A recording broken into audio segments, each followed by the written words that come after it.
looking at Jason as he did so. "Come on, how bad can it be?" Jason shook his head and opened his door, following his friend in.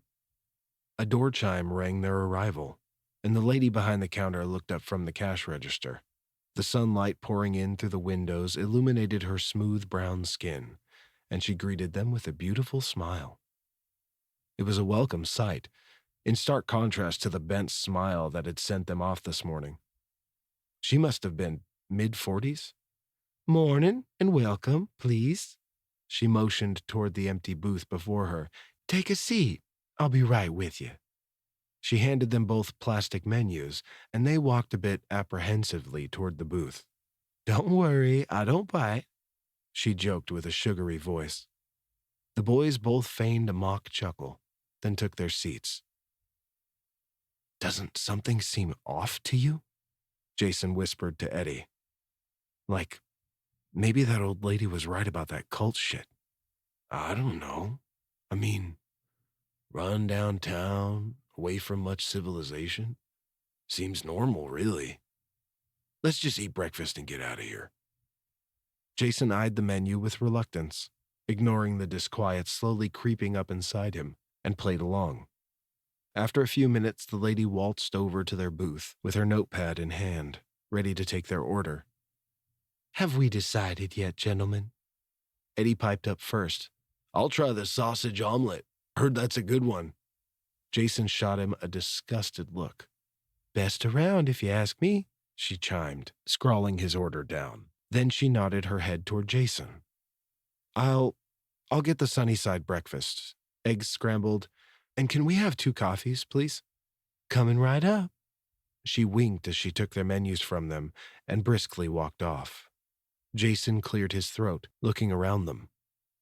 The faded powder blue vinyl upholstering lining the booth they sat in was cracking throughout, exposing the cream-colored foam within. Silver flakes speckled the white laminate finish of the retro dining table. They were silent observers to his unease this morning.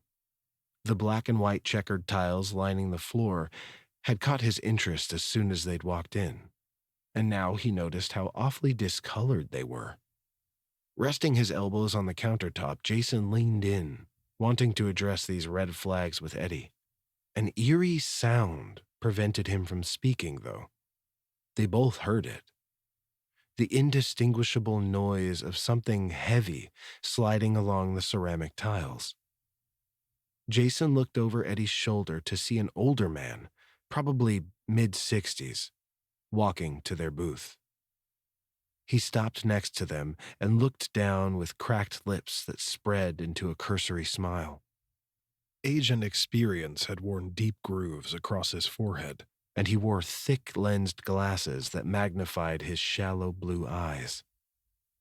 A few wisps of greasy black hair were combed to the side of his head. In a raspy voice, the man spoke. "You fellas lost.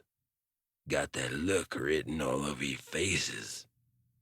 Eddie nodded his head, sporting a smile with pursed lips. "You read faces well. We were lost, but back on track now." "Is that right? Well, good to hear.